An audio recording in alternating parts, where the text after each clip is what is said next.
एक राहुगण नाम का राजा था, प्रतिदिन संतों के यहाँ कथा श्रवण करने के लिए जाता था। वह राजा प्रतिदिन जाता था पालकी से। पहले पालकियां जो चलती थी ना, तो पालकी से जाता था प्रतिदिन। अब जो पालकी ढोने वाले जो कहार होते हैं, जो उसमें व्यक्ति लगे रहते, एक दिन वो अचानक जंगल में बीमार हो गया। अब राजा ने कहा यह पूरा जो राज्य है ना हमारा है, जो भी मिल जाए उसको पकड़ के ले आओ। भरत जी कोई नहीं मिला जंगल में, भरत जी महाराज मिल गए। बोले ए महाराज चलो। कहाँ? बोले राजा की पालकी में लगना है। बोले ठीक है भैया चलो। लग गए। लेकिन अब इनकी जो कहारों की चाल थी वो प्रतिदिन चलते थे, उनको स्पीड चलने की अच्छी थी, लेकिन ये तो नीचे देख करके चलते थे, कोई चींटी कीट पतंग इत्यादि मेरे पैर के नीचे आ जाए, कहीं उसकी मौत ना हो जाए, उसकी मृत्यु ना हो जाए। वह धीरे धीरे चल रहे थे। अब कोई चींटी आ गई, पैर के नीचे छलांग लगा दिए। जैसे ही छलांग लगाए महाराज, अब भरत जी के छलांग लगाने पर राजा जो था, राजा का सिर जो पालकी होती, पालकी के ऊपर उस नकड़ी होती है जो, उसमें सिर घला। राजा ने कहा भैया क्या कर रहे हो, सिर तोड़ दोगे क्या? बोले महाराज ये जो अभी नया लगाना ये कर रहा है, कभी धीमी गति से चलता है। अब राजा व्यंग्यात्मक वचन कहने लगे, हाँ हाँ देखो ये बेचारा कितना दुबला पतला है, इसके कंधे पर आपने मेरा वजन रख दिया। भरत जी अच्छे थे, हष्ट पुष्ट थे एकदम। अब व्यंग्यात्मक वचन कहने लगे, हाँ हाँ देखो कितना दुबला पतला है, इसको बेचारे को खाने के लिए नहीं मिलता। अनेकों प्रकार से जब कहा, अब नहीं रहा गया भरत जी को। आज तक नहीं बोले, लेकिन आज बोलना पड़ा। आज बोल पड़े। श्री सुखदेव जी महाराज कहते, ना हम विशंखे सूर्यराज वज्रम त्रय सूलम यशदन्नयत्या।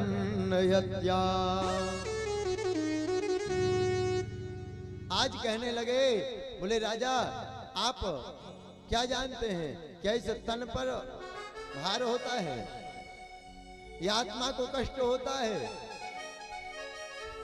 भैया आत्मा को कभी कोई कष्ट नहीं होता। ये जो पंचभौतिक हमारा शरीर है ना, इस शरीर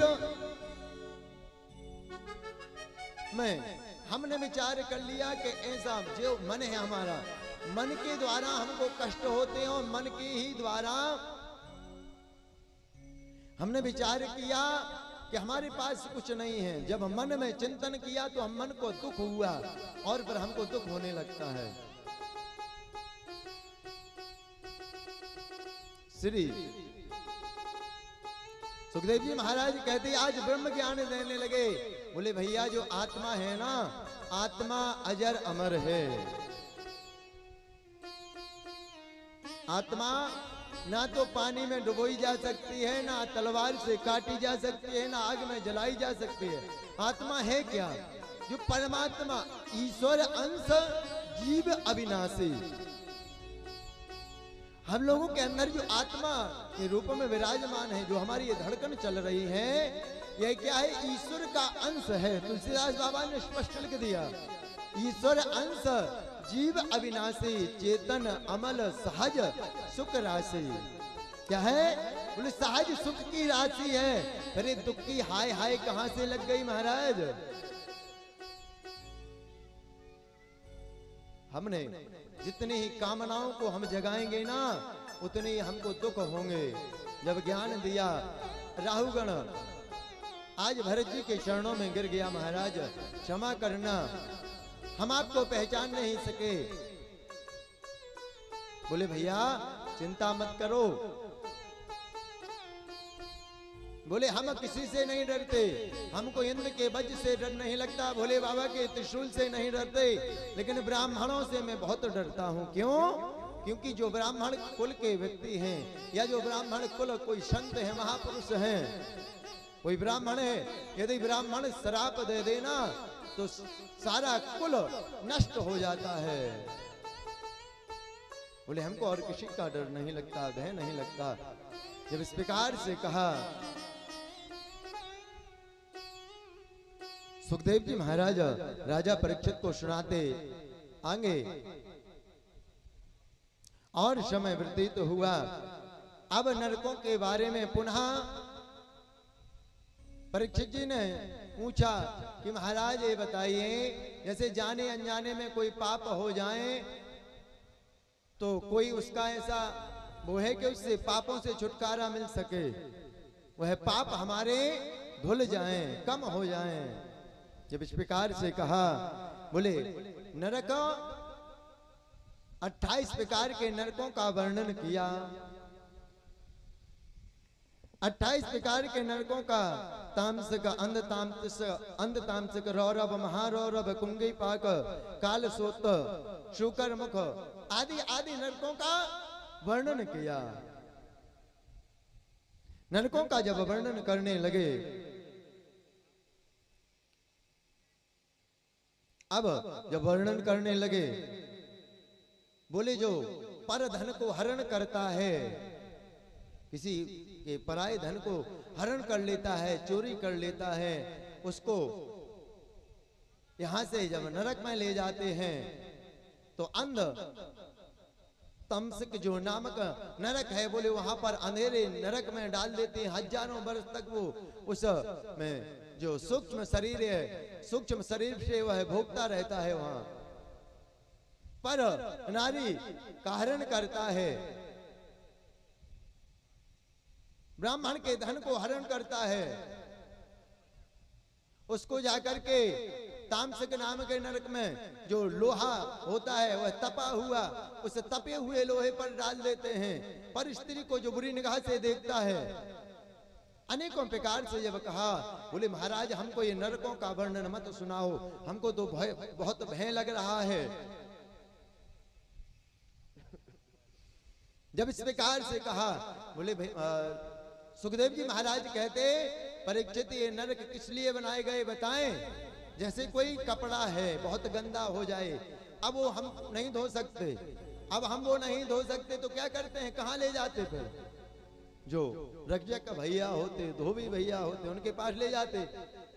अब वो क्या करते, इतना डंडा रहता है उनके पास, उन्होंने वो लगाते हैं कि वो सारा मैल निकल जाता है।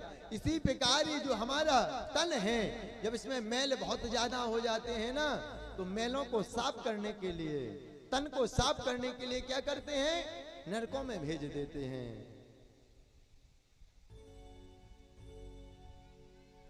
जब इस प्रकार से अनेकों प्रकार कहा, बोले महाराज ये बताओ कोई ऐसा उपाय नहीं है कि गलती भी हो जाए तो कुछ ऐसा है क्या कि हम दूसरे को धन को भी हरण कर लें और हमारा अच्छा भी हो जाए? बोले नहीं हो सकता। बोले जान के किए गए पाप कभी भी नष्ट नहीं होते, जान के किए गए पाप कभी नष्ट नहीं होते। यदि अनजाने में कोई पाप हो गए तो वह नष्ट हो सकते हैं। अजामिल नामक एक जो ब्राह्मण था, उसकी कथा को श्रवण कराने लगे। केचित केवल या भक्ता वासुदेव परायणः अहम धुनवंतिका श्रेया निहारा मम भास्करः। क्या कहते हैं? बोले एक काम हो सकता है, जैसे भास्कर भगवान निकलते ना, भास्कर दिवाकर भगवान सूर्य भगवान निकलते हैं, और सूर्य भगवान के निकलने से क्या होता है, अंधेरा समाप्त हो जाता है, नष्ट हो जाता है।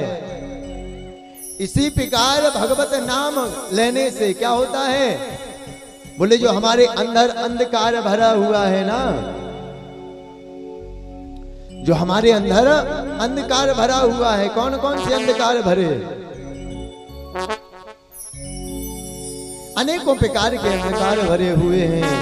वह अंधकार क्या हो जाते हैं? समाप्त हो जाते हैं। क्या करने से? सांकेत्यम परिहासं